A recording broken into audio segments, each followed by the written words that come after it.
Welcome to the NT Daily with Erin Schrimpf.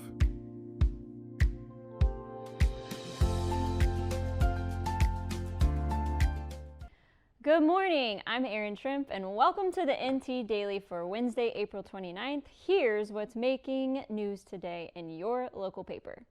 Buy Missouri Day returns to the state capitol today. More than 30 businesses from across Missouri will be in Jefferson City to showcase Missouri-made products. The free public event runs from 9 a.m. to 1 p.m. on the first floor of the Capitol Rotunda. Visitors can meet business owners, sample products, and learn more about the companies making and selling products right here in Missouri.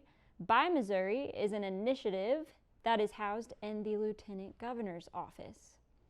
The program was created to promote products that are grown, manufactured, processed, or made in Missouri. And approved businesses are featured in the Buy Missouri online business directory. The goal is to support tourism, business, and economic development by helping more people find and buy Missouri-made products. Today's lineup features everything from food businesses like a black walnut farmer from Stockton and a jam maker from Edina to other Missouri-made products including travel souvenirs, organic soil, and more. Lieutenant Governor David Wassinger said Buy Missouri Day is a chance to spotlight the people who build, grow, and create right here in our state. In Jefferson City local news, the city's finances remain steady according to its latest independent audit. City staff said they did not see anything out of the ordinary in the report. The audit also shows the city's net position, or what the city owns compared to what it owes.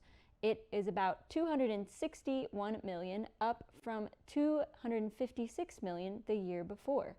The city's unassigned fund balance was also above its own policy requirement.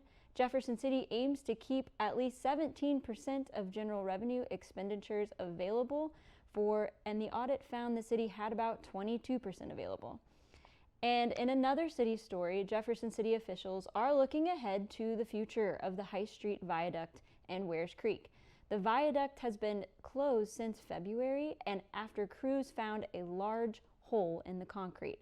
The city plans to make temporary repairs first so the bridge can reopen. But long-term, the city has also applied for a federal grant to help replace the viaduct. City staff said they expect to learn in late June whether Jefferson City will receive that funding. The grant would also help pay for a new pedestrian bridge from Lafayette Street to Deborah's Cooper Park on Adrian's Island. During a tour of Wares Creek this week, city staff said a future viaduct project could raise Missouri Boulevard, create a new roundabout at West High Street and Missouri Boulevard, and reroute part of Wares Creek slightly north. They also discussed ways to clean up and beautify the creek area, including a separate federal grant that could help replace invasive plants along the creek bank with native plants to reduce erosion.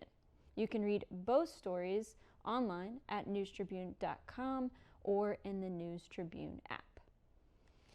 Before we keep going, a quick shout out to our friends at Coffee Zone, sponsors of the NT Daily. With Teacher Appreciation Week coming up next week, the week of May 4th, it is a great time to treat a teacher in your life to a gift card from our favorite coffee place, so they can have a coffee, a pastry, or a little pick-me-up. Whether you're grabbing your first cup of the day or picking something up for someone who deserves it, go see our friends at Coffee Zone. Jefferson City Medical Group has launched a new campaign called We Know JCMO. The campaign is meant to celebrate the community and highlight local access to care.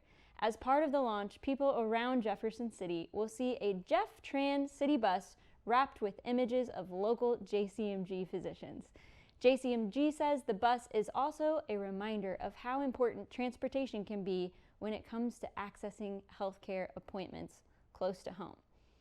JCMG President Dr. Jeffrey Patrick said the group has been locally owned and physician-led for more than 30 years, and that knowing the community as neighbors helps shape the care they provide. You can read more on the News Tribune app or on newstribune.com. And we will be right back shortly after this commercial break. Stay with us at the NT Daily. St. Louis Carpenters Union has shaped our communities. Through trusted alliances, we deliver skilled professional craftspeople while our business partners provide the kind of quality jobs that keep our economy humming. It's a blueprint that has worked since 1882. Turning Missouri into a right-to-work state stalls progress, wipes out jobs, and kills momentum.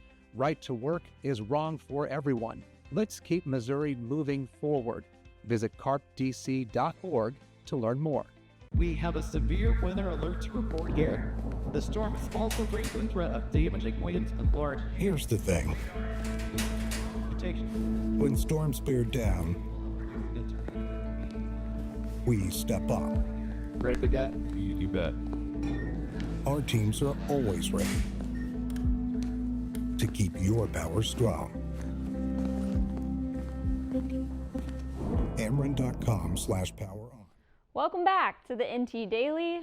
This week, advocates from across Missouri gathered in Jefferson City for the 13th annual Standing with Children Awards. The event, presented by the Missouri Network Against Child Abuse, was held Monday at the Mill Bottom. The awards recognize people who have helped advance child advocacy, strengthen child abuse investigations, and support legislation aimed at making communities safer for children.